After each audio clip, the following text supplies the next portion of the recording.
Okay, I think we might as well start now because we only have an hour and we've got a good number of audience members here already. Welcome everyone to the next in our series of Isolation Insight events. You'll all be aware that the ONS put out its figures for GDP in the last month this morning, and we've got a fantastic panel to talk about the economic situation arising both from COVID and from Brexit, and maybe discussing what interlinkages there may be between them. I'm sure I don't really need to introduce our panel, but I'll just say quickly in the order in which they're going to speak.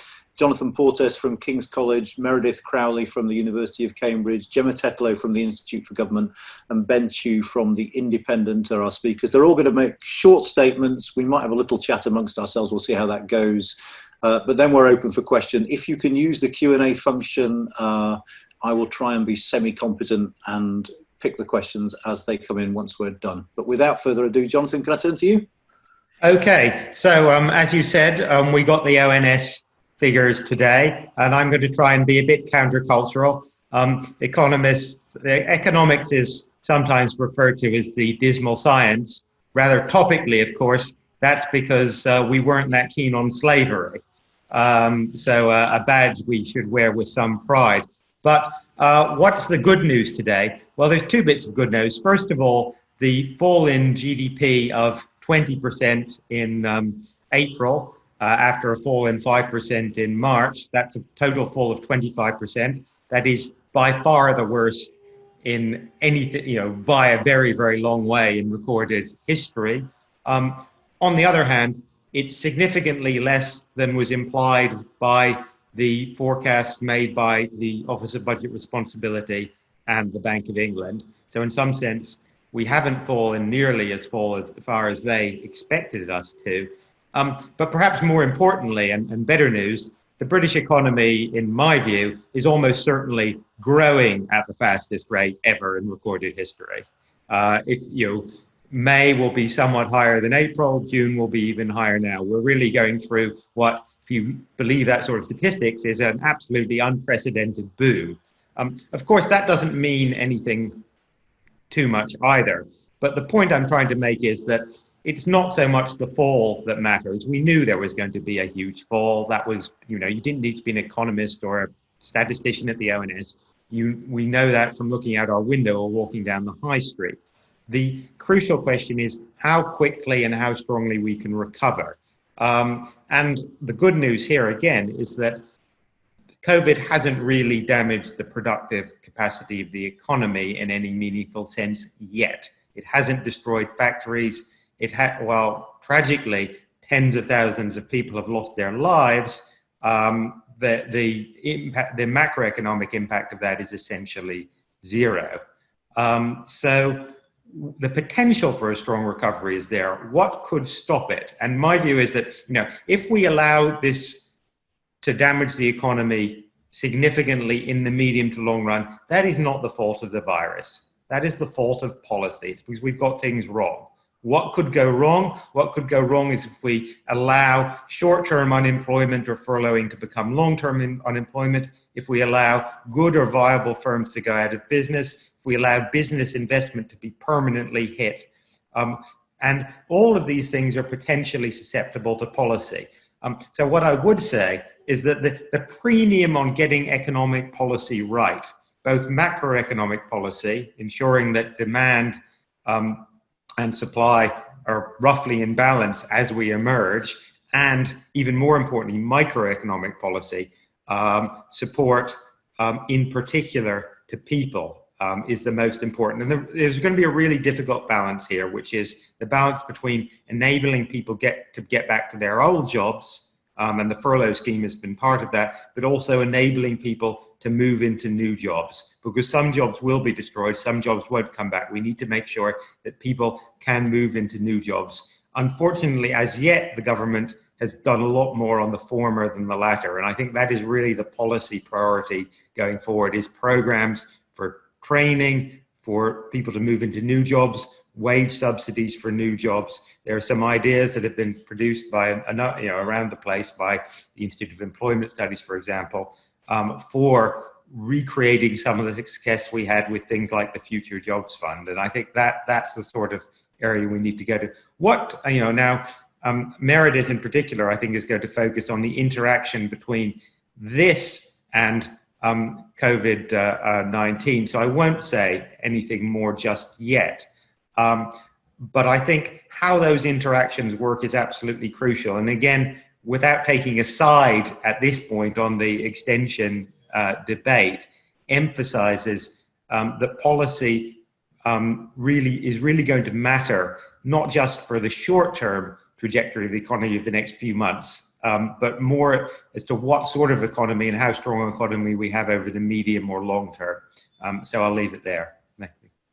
Thanks. Can I just, I don't know if you want to answer this or not, but can you pick a letter of the alphabet for the recovery? V, U, L? I mean, where are you? You were very strongly V early on, weren't you? I am still broadly optimistic. I am still V. I mean, I think economically, the government has done mostly the right things. I'm less optimistic maybe than I was 3 or 4 weeks ago, because the sort of sense of that the government lacks a strategy, it's incoherent, the whole Cummings thing, insignificant in itself, undermines confidence that these people know what they're doing, quite frankly, or that there's any sort of coherent strategy. But I think that is recoverable. I don't think that anything that's happened so far need lead to permanent economic damage. And I think it's important, actually, Ben will talk about the perception of economics, that we keep on saying this, that if we don't have a V, it's because we got it wrong, because the government got it wrong, because we got policy wrong. It was not an inevitable consequence of the pandemic or the virus. We have to keep on focusing on that. If we get things right, we can see a V-shaped recovery, and we shouldn't be fatalistic about it. Brilliant, thank you. Meredith? Sorry, okay, I'm unmuted now. Thanks. So I'll just add a little bit about trade. And so just background points, let's remember that the government's own forecast of what we should expect from Brexit in the long run, so a sort of long run 10-year forecast of what we could expect from a free trade agreement, is about a 4.9% decline in real GDP in the long run. Okay, so I'm going to talk a little bit about COVID and Brexit. That's the magnitude of what we were expecting to lose from Brexit in a very long-term horizon. In placing that in context of what's going on with COVID, so Jonathan just kind of gave us a more upbeat, happy spin on the forecast, but the reality is that the forecast for GDP is, outside any historical imaginable number. So the only comparison we can really make is to the Great Depression. And the technology of that period is so different that it's not really a very useful comparison to people who are alive today. So we're going to have this decline of real GDP in 2020 of about 11 to 15%. That's enormous. Declines in exports and imports for the UK are, from the OECD, the forecast is somewhere between 16 to 19%. So it's also going to be enormous. If we think about what happened in 2008, 2009, what we call the fourth quarter to fourth quarter comparison. If we compare growth in the second quarter of 2009 to 2008, real GDP in Britain was only down 5%. Real trade for Britain was about down a little less than 15%. So what we're looking at now is considerably more damaging.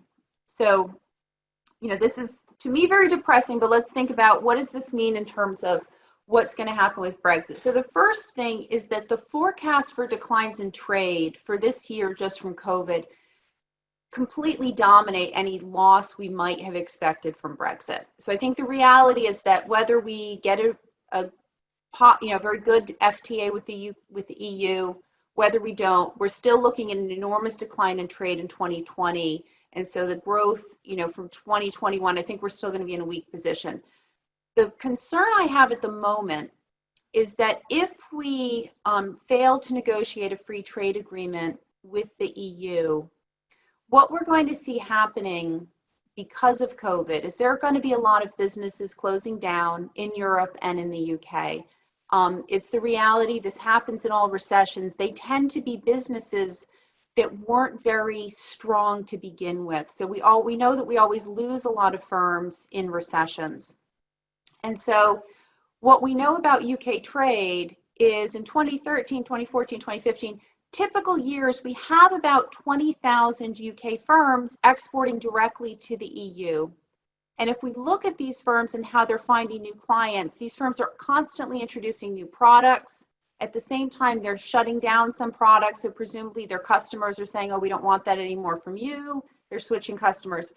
So what we know happens in recessions is rates of entry decline a lot. So it's going to be much harder for UK firms, even if we have a free trade agreement, to form new relationships. If we throw on top of that an increase in tariffs for selling things into the EU between 3 and 10%, UK firms are going to have a really hard time building their business, continuing their business. So my big concern at the moment is that we're going to have, because the recession is already going to be creating exit by a lot of firms at the product level, and then some firms completely shutting down, all of the existing trade linkages that are firm to firm, we're going to see a significant portion just disappear. And then if in 2021, British firms have to find new suppliers and they have to look for new customers, and they're facing high tariffs and all this customs documentation, they're going to be really, really disadvantaged. And so what I would hope is that we take this into account. The worst time to introduce trade restrictions is during a recession. And one clear example, President Trump introduced trade restrictions between the US and China when the US was in the middle of an economic expansion. This reduced trade, it raised prices, but it really was kind of fine for US employment, and it didn't really make much of a big impact on overall US growth because these trade restrictions came on during an economic expansion. And so if we put on trade restrictions during a recession, that's the worst time to do this. It's actually going to make it very difficult. And Jonathan's very optimistic and hoping we can have a V-shaped recovery. One of the things that can be a real threat to that and go not to a V and not to a U, but to an L-shaped recovery where things really drag, is going to be introducing additional taxation and additional burdens to British firms. Thank you very much, Meredith. Gemma, just before I ask you to speak, can I just say what I forgot to say at the start, that in a kind of nod to the X Factor, you can vote, I think, or like the various questions being asked, which will prompt me, I think, because there's already quite a few in. If you all look at the questions and give them a thumbs up if you want me to put them to the panelists, then I'll try and do the most popular ones first. I hate this sort of populism, but on this one occasion, we'll go for it. Gemma, over to you. Thank you, Anand. So I was asked to say a bit about the exit strategy from the current lockdown, and perhaps sort of set the scene for that is worth thinking back to the lockdown itself and the sorts of what happened and the policies that have been in place since the end of March. So the government deliberately shut down the economy, which, as Jonathan set out, is just an unprecedented thing for the government to do. This is not a recession in any normal sense of the word. This is not a failure of demand in the private sector. This was the government deliberately trying to shut down the economy and stop things from operating. That led to a big fall in economic output, as Jonathan said, and an accompanying unprecedented policy response, which was entirely aimed at mitigating and trying to minimise the sorts of things that Jonathan was talking about. So having shut down the economy, what the government has wanted to try to do is ensure that actually everything stays in place such that when it can come to reopening it again, once the virus is under control, people are still with their employers, businesses are still there, ready to open back up, to ensure that none of that short-term loss of economic output turns into long-term scarring.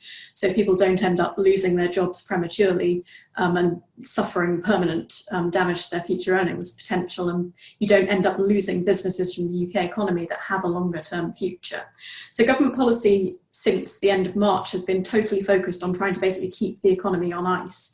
And that's led the government to do some things that have never happened in the past. So we have the coronavirus job retention scheme, which has the government paying 80% of wages to a quarter of the UK workforce, which is huge.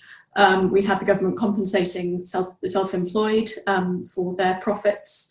We have slightly more generous unemployment benefits, but also wide-ranging loan schemes and guaranteed loans from the government to businesses to try and tide businesses over and ensure that they're still going to be there as we try and reopen the economy as we come out of the coronavirus crisis. So that was an unprecedented kind of challenge for public policy.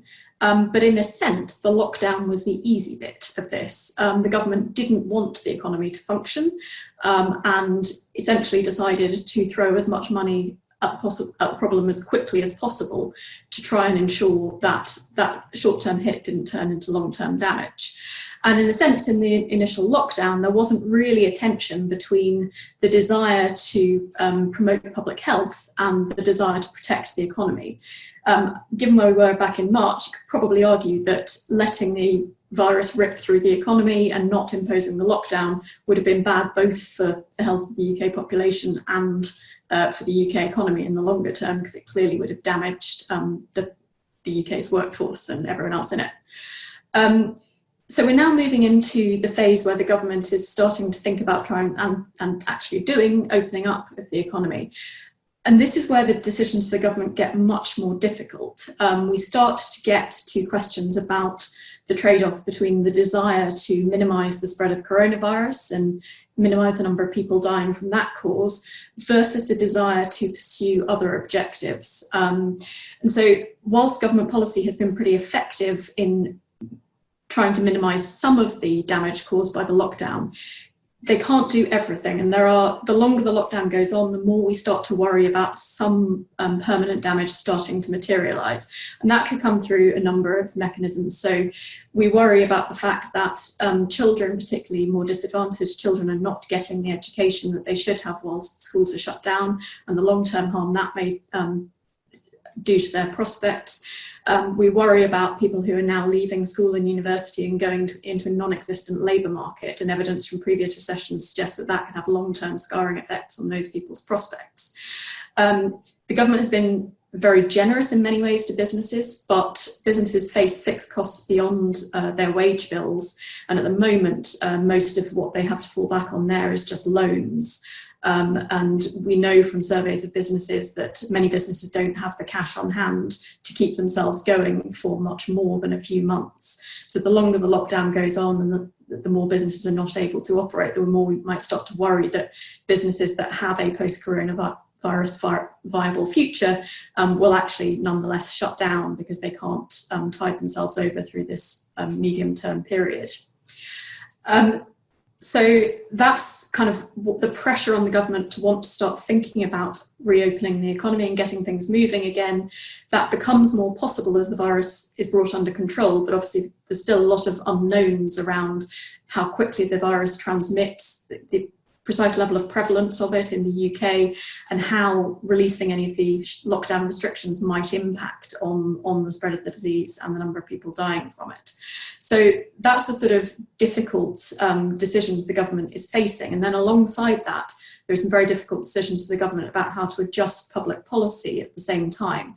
And as Jonathan said, and I very much agree, this is policy is always important, but it is really, really important now what government policy does and the impact that is going to have on how the economy recovers and what the long-term impacts of this coronavirus crisis are. And so the government is trading off a lot of different things here. So on the one hand, they will want to continue providing support so that people don't unnecessarily lose their jobs if their companies do have longer term futures.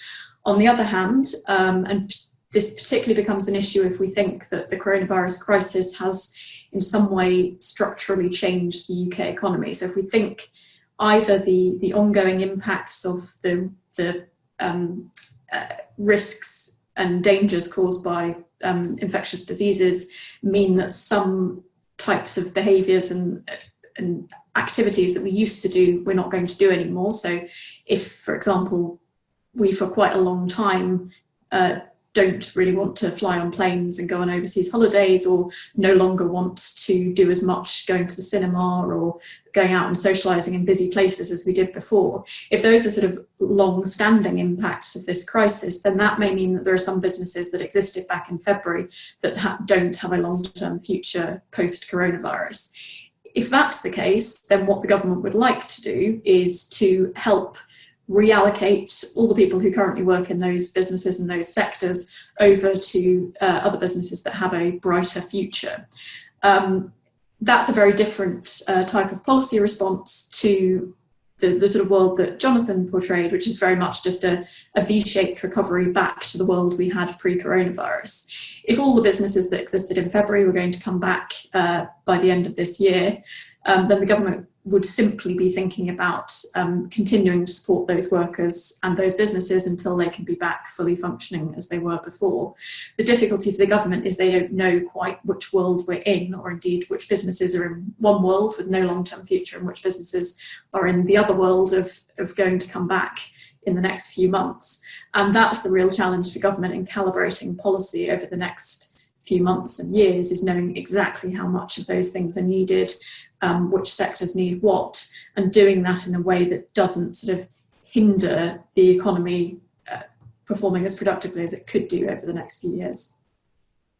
Thanks so much, Gemma. And just bear in mind, there are a couple of questions in that sort of speak to that, in the sense as to whether the government shouldn't give this process a steer, particularly with regard to emissions and climate. That is to say, it's not just about picking the firms that you think might have a future, but picking the sorts of sectors that you want to have a future, if at the same time as doing everything else you want to fundamentally reshape our economy, which of course is an open question, but one we should try and come to. Ben, over to you.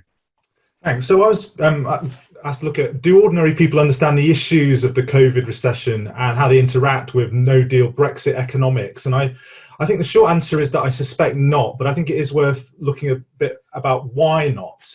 So for me, the fundamental problem in explaining the issue around economic impact scenarios is that, in my experience at least, people don't intuitively distinguish between the short term and the long term. So it's still common to hear the claim that the recession predicted after the 2016 Brexit vote, because that never materialized. All warnings from economists about medium and long-term impact of Brexit are all kind of worthless. I'm sure we've all heard that. And I think we see a sort of similar problem here with talking about and thinking about the COVID-Brexit interaction. So the short-term impact of Brexit is, of course, huge, as we've been seeing from the figures, but a V-shaped recovery might or might not materialise. But surely, as Jonathan was saying, the majority of the fall in activity in Q2 will be recovered by the end of the year. Now, what about a no-deal Brexit on top of that? Well, we can't know that it would result in an observable double-dip recession. But even if it's masked, and this is one of the theories which is going around, that it will be masked by the COVID fallout, even if it is masked, the idea that no deal on top would be positive for the economy is, as Meredith was pointing out, complete nonsense. But in a way, in terms of the economic communication of this is kind of beside the point, because the longer term impact of Brexit has always been where the bulk of the projected economic damage has been, not the short term. And I think the job of economic communication is to kind of wrench the debate away from these issues of masking and focus it on the long-term damage of a no-deal Brexit. Related to this is, of course, the question of the counterfactual, so the damage to the UK economy relative to where it would have been otherwise. This is not a very well understood concept by the general public, again, in my experience. And it's extremely hard to communicate verbally to the layperson. So people understand what a fall in economic activity is. They understand the concept of a big recession. Underperformance relative to where the economy would otherwise have been, that's much less intuitive. And that's one of the key challenges, is communicating that. So all that said, what do the public seem to think about the prospect of a no-deal Brexit? Well, there has been some polling commissioned by Best for Britain, Hope Not Hey, showed pretty large majority, 64%, agreeing that with the statement the government should request an extension to the transition period in order to focus properly on the coronavirus. 36% agreed with the contrary statement. The Brexit transition period must end on the 31st of December, whether a deal has been fixed or not. That was from May. And John Curtis, the great John Curtis, has written for you that other polls have shown a similar plurality of support for an extension. But as he also wrote, it does seem to depend on the framing of the question and whether coronavirus is specifically mentioned. And there's also a very strong split on Leave Remain lines. So not much evidence as of yet that Leave voters are rushing to support an extension because of the COVID crisis. Now, that may change as more businesses speak out. We heard Carolyn Fairbairn of the CBI pretty strongly yesterday. As more businesses do so, that may change. Public opinion may shift. So watch this space on that. So is the economics of all this communicated clearly enough? Put it this way, I think there's lots of room for improvement. The communication of the uncertainty in economic model forecasting could and should be better explained, in my view. The truism that all models are wrong is still misinterpreted widely to mean that no model is worth anything. And we now incidentally see epidemiologists suffering something similar, which is not really any kind of consolation. I would like to see less emphasis on specific estimates, down to the decimal point. Thinking here particularly of George Osborne in 2016 saying every UK household would be £4,300 worse off. But also other estimates, sort of suggesting that the economy will be 2.73% lower in 10 years' time than it otherwise would have been. I think round up or round down and emphasise the uncertainty around the bands. Related to this, there's a problem that what politicians say has an inordinate impact on the economic discussion. So when politicians say something, that gets media coverage of the economics of it in a way that it doesn't when an economist says something. I wish I had the answer to this, but I think that is a big part of the problem, especially since we're now starting to hear claims that the costs of no deal are lower than they've ever been. These seem to be the briefing from Downing Street. It suggests that some in government are either exploiting public confusion about things like counterfactuals or being simply confused by it themselves.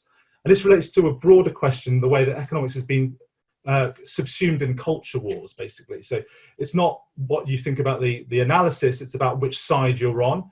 And that's something that we really need to face up to when we're trying to think about communicating these issues. Could the economics of Brexit and COVID be better explained? Undoubtedly. But the reality is, I think still, is that there's a section of people who are just not interested in it. It's more about which side are you on, as I was saying. Now that's pretty depressing, but I'll wrap up on a slightly less pessimistic note. That's that, economic calamity, forecasts of it have been pretty much hypothetical for the past 4 years since the Brexit vote. But now we've experienced real economic pain because of this COVID emergency. And I think it's an interesting hypothesis. I'm not sure it's true or not, but that now people have experienced something like that their willingness to take economic risks may be different, that they may start to put livelihoods and weigh it equally with these issues of identity. I wouldn't bet on that happening, but I also wouldn't bet against it necessarily. And I think that's going to be a very, very important factor when it comes to these issues I've been talking about communicating the economics of all this. Brilliant, thank you, Ben. I must admit that I sort of had a second look at the 0.4 that the ONS came out with this morning on the end of its figures, thinking, I wonder where that 0.4 comes from. That's very specific. So over to the questions. Well, Nicole Dines, if we were doing this in person, we would give you a mug or a T-shirt or something, because you have asked by far the most popular question, which is, I think this is probably for you, Meredith. I'm not going to ask everyone for each question for the sake of getting through them, but I think this is you, Meredith. It's about today's announcement. It's not an announcement, was it? It was an FT leak, I think, of the idea that the UK will only do soft touch border controls on goods coming from the EU, even if there's no deal. What is the importance and significance of that? And there's another question which is linked to it from Sharon Lander, who asks, it's a really interesting question actually, what implication will that have for the GB Northern Ireland border? That is to say, if we're essentially waving things through at Dover, what will the EU do about that in the event that those lorries keep right on going and end up in Northern Ireland? Have you got anything you want to say on that, Meredith? So I think the first thing is keeping this in context, right? So in context, we're looking at roughly a 20% decline in UK imports. So imports are going to be coming down a lot this year. And so in some sense, it would be easier to manage the border if we have a no deal, because there's not going to be as much stuff moving across the border. Realistically, the EU doesn't have anything to worry about if we wave things through coming into the UK, right? So their concern is about stuff then moving on into Northern Ireland. I think realistically, this is a small quantitative problem from their perspective, that is, they're worried about maybe massive amounts of fraud, but we're not going to see massive amounts of fraud, I think, in the middle of a recession and even during a pretty, gradual recovery. So I think if you worry about complaints and where complaints might come from, it might be other countries that want to export things to the to the UK. They might be worried about the UK not enforcing its border with the EU because it puts them at a sort of competitive disadvantage. Again, the reality is that, Canada's not going to be exporting a lot anywhere because of the recession. It's possible that countries like Canada and the US could say, well, the UK is not living up to its WTO obligations because they're still letting stuff in from the EU for free, and they're not giving us that same kind of market access. But I think realistically, what incentive does the EU have to bring complaints about the UK importing things from the EU? It would benefit EU businesses, and so if they were smart, they would just keep their mouths shut and pretend they didn't notice it too much. Does anyone else desperately want to come in on that? I mean, if not, we'll keep. Okay. There's a question from Dominic Walsh, which is it's about, whether you bundle up the pain effectively. That is to say, what the comparative advantage of doing Brexit either with a deal or no deal while we're in mid-corona crisis, because maybe that makes adaptation easier if you're adapting anyway, or trying to delay Brexit by extending transition, not delay Brexit, but delaying leaving transition for a couple of years so you can deal with the two things separately. Is there a strong economic case either way? Any of you? I think it's a really interesting and complex issue. I don't think it's cut and dried. I think it is not unreasonable to argue, as some people have, perhaps within government, that if you're dealing with two significant structural shocks that require reallocation of labor, changes of business model, some businesses to go out of business and other new businesses to appear, that the cumulative impact of, because there are adjustment costs, actually you minimize the sum of those adjustment costs by handling it all at once.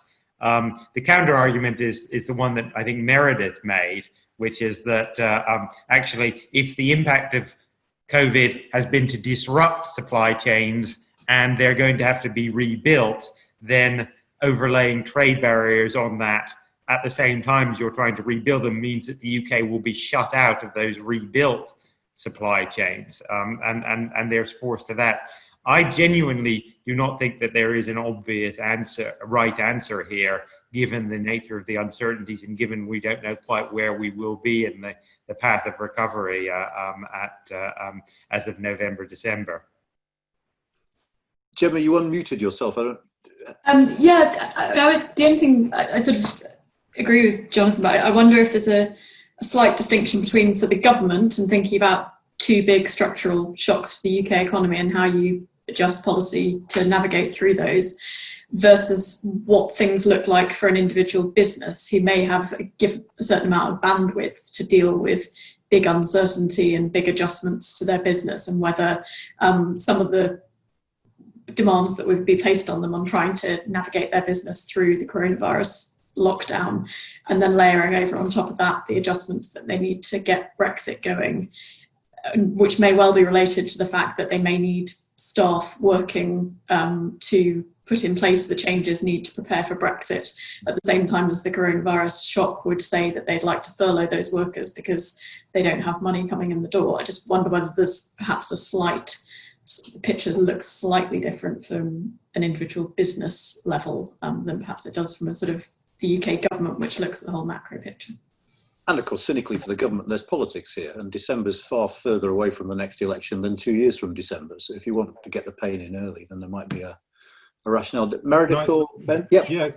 Sorry, can I? Yeah, I think this question is interesting, but obviously, as Jonathan says, there's huge uncertainty about it. We can't know how the two will interact, but this is why I was arguing that it's important and it's useful to distinguish between the short term and the long term. Even if there is some masking, even if there is some perhaps benefit of shaking up industry at the same time, the long term impact of a WTO Brexit does not change because of what happens in what happens this year, next year, the year after. The long-term impact of the long-term negative impact, which is in all the models, is still there. So I think there's a when the government briefs out that the costs of a no-deal Brexit are lower than they have ever been, I think we should be very clear that if that applies at all, it's only to the short term. It does not apply to the long-term costs, and that's what people who are concerned about their livelihoods and living standards well into the future should be concentrating on.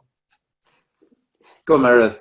So I just want to make the point, we've gone through this very expensive furloughing program, which is indebting British children to pay for this, right? And why was that a good plan?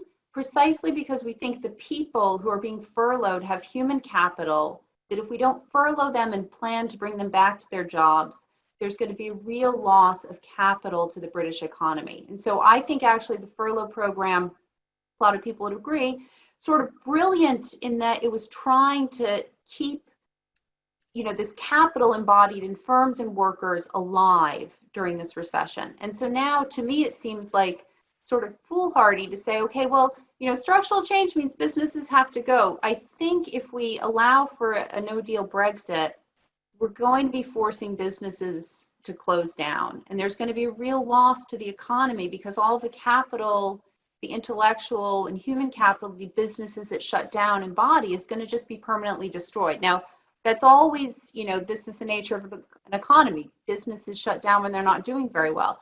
But I think we don't need to sort of pour fuel onto the fire of trying to, push weak businesses out during this recessionary period. So I do tend to think that, piling shock upon shock, it does have some permanent negative long-term consequences through the loss of the, human capital for people who are not going to easily be able to move into new jobs. So that's a worry for me. And so I'm much more, so I guess I'm more worried about the consequences of a no-deal Brexit right now during a period of weak economic growth.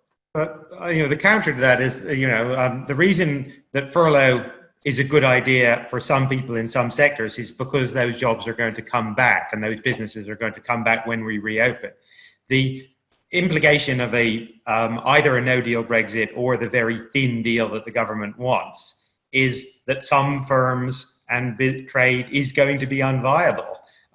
We have no interest in, now you may think that's a bad policy in itself, but if that is government policy, and it clearly is, that's where we're headed anyway, there's no particular gain to be preserving those people and those firms. We just have to get on with the reallocation. I know, that is piling extra pain on now, but that pain is going to happen anyway. And you don't avoid it by keeping people in those businesses, do you? I mean, or you minimize it.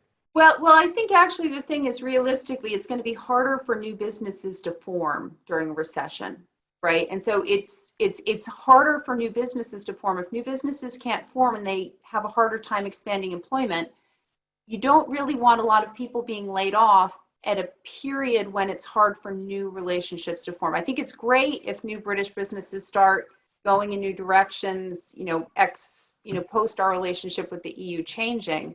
But I think we just have to be careful about, if we want to move people into new jobs, we need a business climate and an environmental time when it's easy for new businesses to enter.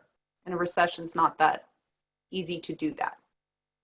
I'm going to call this a score draw for the moment, and we're going to just move on. Gary Franklin's asked a question to which, I don't know whether you want to speculate, but it's essentially about whether or not we can, as of now, start to think about the relationship between the timing of lockdown and the ultimate economic impacts. The question is, it's done in terms of blame, the question, which I don't particularly want to drag you down that route. But, can you speculate now about, had lockdown happened a week or 10 days earlier than it did, what economically would be different now? Our relative emergence from lockdown relative to our closest competitors would obviously be around the same time. I think that makes a difference. But is there anything else that can be said about how the government handled this in terms of timing a response to the public health crisis and how it relates to economic outcomes now? Yeah, go ahead. Yeah, so I'll just throw out, I think there's one of my colleagues at Cambridge, Giancarlo Corsetti, has written an interesting analysis of the US economy and the timing of its lockdown and how lockdown is structured. And, the key point of his analysis is a lockdown that protects by forcing a lot of people into their homes. There were some key workers who have continued to work throughout this whole recession. So, you know, logistics firms, you know, drivers, police, fire, and they kept some core activity of the economy viable. And so in some sense, kind of making a lot of us who are sort of peripheral to the core activities of the economy sit home, you know, and do our academic work in our offices or write our newspaper articles in our offices. By not having us around to share disease, we were able to keep the health of core sectors of the economy quite strong. So he would argue in his paper, he's discussing that actually it was really important to have a lockdown. It was really important to shelter the health of key workers in the economy because that allowed some key activities in the economy to go forward. I think it's a little bit unfair for us to you know, complain a lot about should the lockdown have been a week earlier, should it have been a week later. I think the real problem, you know, that seems to have been critical is that we didn't have a good public health infrastructure to assess people's illness early on. And so I think, you know, one of the difficulties was relative to some other countries like Germany, we didn't have a lot of great information about how widespread the disease was in the early days. I mean, that was a problem. So I'm a little bit reluctant to second guess the way the government acted on some information in those early days, because it seems like they didn't have great information about the prevalence of the disease. Now, why they didn't have the information is something that I think we should be criticizing, which is there should have been more investment in the public health infrastructure earlier. I think, so hopefully in the future we'll have that. Yeah, I think that's absolutely right in the sense that delaying the lockdown by a week almost certainly cost a large number of lives. We know that now. Whether that was the government's fault or the scientists' fault or just because this is all uncertain is, you know, it's not our place to decide that. But I don't see that delaying the lockdown by a week has any significant economic impact at all, really. It just needs another, you know, shifts by a week the date, you know, the timing of that very large fall in GDP. In the long run, that makes absolutely no difference to anything. What does make a difference is whether the government has a coherent strategy coming out of the lockdown. And here, I think Meredith's absolutely right. It's the complete incoherence and failure on things like test and trace, which delays the viability of unlocking the lockdown on the one hand, and also means that people's business and consumer confidence in going back to normal just isn't there, because people don't think the government has a grip. They're not sure whether they're going to be safe. So that failure means both that unlocking is slower than it need be and that it's less effective because people have less confidence in it. And that seems to me far more damaging in terms of the recovery and the economy than the initial timing of the lockdown. And yeah, just similarly to that, I would say that it's probably worth distinguishing between the depth of the recession, the depth of the hit, and the length of the pain. You know, looking at some of the OECD analysis this week, it seems that the countries which are projected to have a big hit have similar structural features. So in that sense, if you're going to have a lockdown, the UK would have always had a large hit. On the timing, though, I mean, it's interesting to look at some countries like New Zealand. They went in relatively early, took action relatively quickly, and therefore the argument is that they will have a smaller economic hit because they'll be able to come out of it quicker. If the UK had lockdown earlier, perhaps we could have got on top of the disease earlier, therefore we would have been able to ease the lockdown sooner, so the depth might have been the same, the peak to trough, but the duration of it might have been lower. And I think that might be a useful way to address the thought in the question. Thank you. Anyone else want to come on that? Tom Breaks partly answered his own question, I think, with giving the answer I would have given. But the question is, which sectors of the UK economy that haven't been badly affected by COVID will be most heavily impacted by Brexit? And he suggests food, which is what I would have said. But any takers on this? Meredith, you can't tell by this whether I'm staring. Yeah, no, I guess I'm. So I think one of the things. So when we have a recession and we have a loss of loss of consumer confidence, durables get hit a lot, and so we have a lot of damage to washing machines, automobiles, And I think, from the UK's perspective, transportation equipment is something that's very much at risk with Brexit.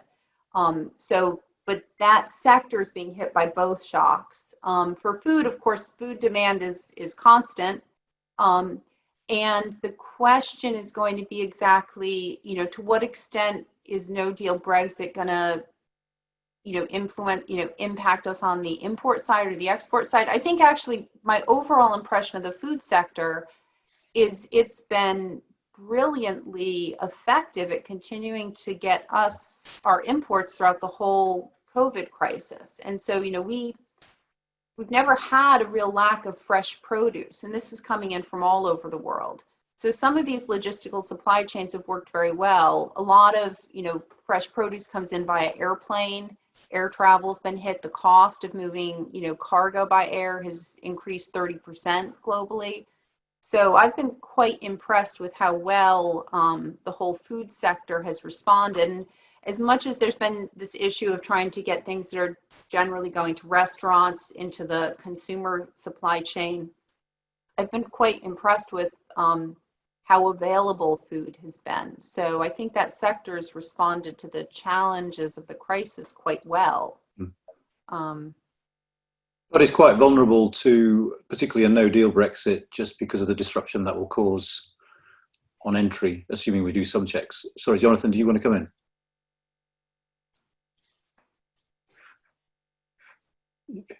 You're muted. No, I agree with that. Yeah, no, nothing to add. Okay. Anyone want to add anything on this? I'm not sure we've come up with another sector, Tom. Sorry. Go on, Gemma.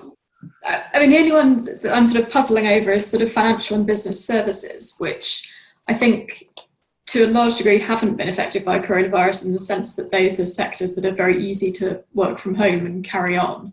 I mean, they haven't been entirely unaffected because obviously the demand for some of those services depends on other businesses in the economy operating, and some of that has fallen away. I guess I'm slightly pausing because my understanding of the evidence how those sectors might be affected by Brexit is that it's quite hard to know in the sense that we know less about how services sectors are likely to be affected by Brexit and exactly how those sectors may be able to work their ways around the fact that we may not have services deal with the EU, and whether there are alternative approaches to getting professional qualifications recognised and that sort of thing. So that's why I'm slightly pausing on, I think we know less about what the Brexit impact on those sectors is likely to be in a way that on the good side we have much better information.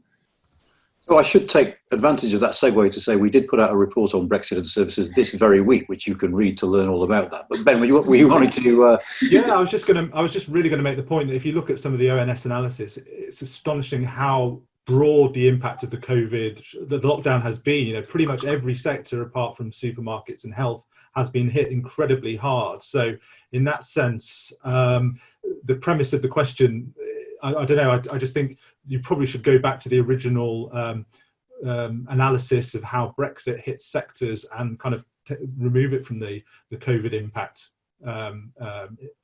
question. Brilliant, thanks. Now, the next one is from Steve Thomas, and there are several like this, and this is about reprioritizing, if you like, that, should we move beyond thinking and focusing solely on growth and focus on other things like sustainability? I hope you don't mind, Steve. I paraphrase a bit. I suppose I would see this as, do we have an opportunity here to repurpose our economy for some of the challenges that we're going to need to face coming forward, the most striking of which is the climate crisis? Is that something you think is practical? Is that something that you think is politically feasible at the moment? So shall I start? Yeah. So I agree that growth and GDP is not everything, and economists can, I think, slightly unfairly be portrayed as only caring about the size of the economy and GDP. But I think we shouldn't understate the extent to which it does matter.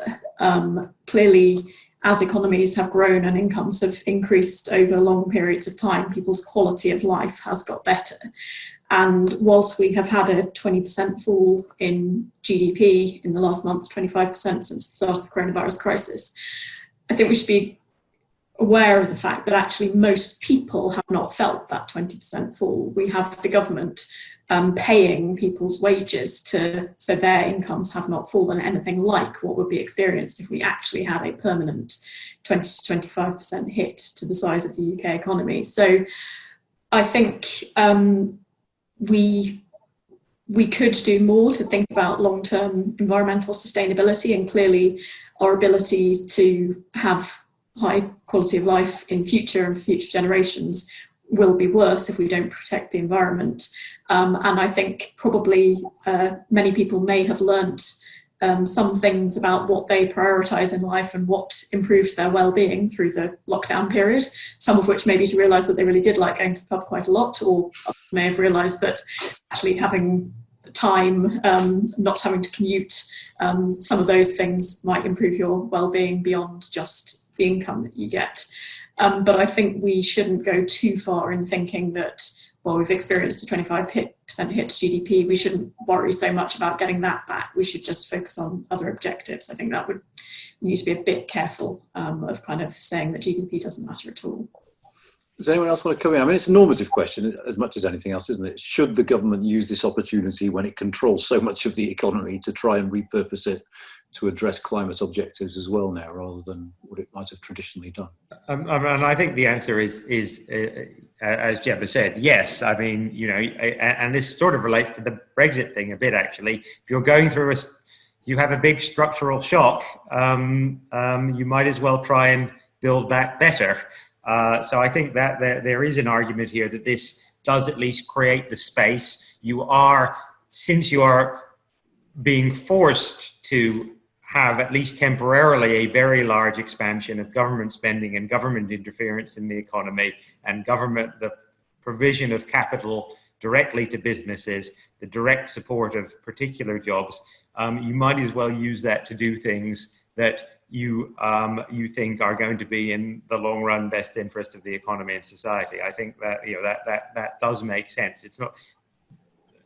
But that is easy to say and a lot harder to do, and we don't have time to discuss exactly how you do that. I think Gemma, though, is absolutely right. I do not see this as undermining the idea that GDP matters at all. Quite the opposite, in fact. The fact is that had we not provided an awful lot of income support for an awful lot of many people, there would be incredible hardship in the UK at the moment. Absolutely, you know, and there are children going hungry who shouldn't be going hungry. That is happening now. But it is happening a lot less because we're providing income support to people, and you need GDP to be able to do that. And I think it would be quite the wrong message to think that that GDP, among other measures, how much we actually make and produce isn't really important to our welfare. Ben? Yeah, obviously building back better, I don't think anyone would disagree with that, no matter what side of the political spectrum they're on. I think you have to be slightly careful in how you frame these things, because, you know, the question is sort of saying, as if GDP goes down and people aren't any worse off, well, you know, if you had a 20% pay cut, in this, having been furloughed, you are worse off. If you've lost your job, you're obviously worse off. If you've seen a business that you've built over many years, its future in jeopardy, you're worse off. So you have to be cognizant that GDP and the economy really do matter. It's not, you can't just sort of say, well, it doesn't matter, we just rebuild back better. That's not a way to bring people with you, I would suggest. I do wonder whether it might be an interest of some to frame this as a sort of part of the culture war, you know, climate versus getting people back to work. But anyway, Meredith. So just add on to this. I think if you suddenly put on a bunch of regulations that said, okay, well, now we're going to require you to have more, you know, heat efficient windows in your businesses, etc. Now's not a time to add more cost to businesses in terms of more regulation, but it might be a time, because during recessions, businesses don't have the available resources to make a lot of investment. However, interest rates are really low. So there's sort of some scope for, you know, government support to try to get businesses to adopt new green technologies. Now might be a time where, you know, government subsidized loan, government can borrow really, really cheaply right now. They could then go, you know, and try to help firms, either through big tax incentives to invest in new green technologies. Now might be a good time, because if you take out a loan to put in some new environmental technology, it's it's relatively cheap in terms of the interest cost of any kind of loan you need to take out. So there's a, again, this goes back to like, what is GDP? Well, GDP is also investment in new technologies that help the environment and, reduce carbon footprints. And I suppose government can also shape consumer behaviour. I mean, whether you want to encourage people to buy electric cars going forward, if you want to try and restart the car industry, for instance. I mean, there are all sorts of ways. Cash for clunkers is always a big, get out of a recession policy. Let's buy out those old, dirty, polluting, cars, and you buy something more efficient. Yeah, it helps. It's a very specific question from David Knott, which is: have there been any estimates of the impact on productivity of COVID on a sector by sector basis? So I certainly haven't seen any, but I think it is an interesting question. And I was sort of looking at the question, sort of pondering what might have happened. And I'm sort of torn between thinking in some ways it may have got worse. So if you are a restaurant or a shop, there's a serious risk that you may have a more labour-intensive business model in future because you can't get as many customers into your shop or into your restaurant if you have to maintain social distancing. On the other hand, I wonder whether there are certainly sectors where the sudden need to work from home has really pushed the adoption of technology that's been quite slow to be adopted. And I think we've certainly seen that within government, that civil services suddenly adopted a lot of new technology and is making much more reliance on digital online services that perhaps hadn't sort of picked up in quite the way you might have expected given the technology was already there. So I wonder whether there are areas where it might have boosted productivity because it's been a bit of a shock to try out new technologies. I think this is a really interesting and important question. And of course, we don't know the answer yet because we don't know what the new normal, the new regulatory framework will be for a lot of businesses. So, if we have 2 meter social distancing versus 1 meter social distancing versus a vaccine or other eradication of the pandemic, that means we don't have to worry about social distancing. Those will have quite different effects on productivity in shops and restaurants. I think the sort of, the headline figures we have so far suggests that productivity hasn't obviously been affected that much in the simple sense that if you look at the statistics, it's not obvious that that for those of us who are working, it's not obvious that there's a huge difference in productivity. But that may just be a measurement thing in the sense that I think the 20% fall in output that we saw in April is probably roughly corresponds to the fall in labour inputs. So there's no big obvious change, but that may just be a measurement thing. And maybe as we explore more, we'll get an idea of some of the effects that Gemma is talking about of whether we're being more or less efficient working from home, for example. If no one else, I'm going to slightly subvert the system here because there's a question that I'm interested in and I think is important, which is about whether or not what the impact of the economic outcome of COVID will be on inequality. It's a question from Daniel Burnham saying, can a recovery reduce the inequality gap? Well, all the data I've seen on the impact to date has been one of reinforcing the inequality gap rather than reducing it. But I don't know what your thoughts are about going forward. I suppose it's partly a political question, isn't it? It's partly about whether all these clapping sessions and recognition of the role of frontline workers will actually translate into public policy down the line. Who wants to kick us off? We're all looking keen. But the first thing is, the loss of education to young people and the negative impact on, people graduating, university students, but across the board, I think the permanent long-term impact is going to be an increase in inequality because we've had all these children, especially children in lower income groups, being permanently hit by their loss of educational opportunity. And, there's going to need to be a very concerted effort to try to help close that education gap, which I think is going to scar, a generation. So I think that's the first extremely depressing thing. I mean, there's also service sector workers who have lost their jobs. Oftentimes, these are young people in poorly paid jobs. And those jobs have dried up. And so, they're financially disadvantaged now. They've lost, they're going to, eventually this thing will end and they're going to be trying to look for new jobs, but would you rather have someone who had a job and then lost their job, or would you just hire somebody fresh out of school? And so I think there could be some more, the loss of opportunities to build up your resume as a young person, especially for people in the service sector, in low skilled jobs. This is going to be very damaging for them, and it's going to be hard. Jonathan.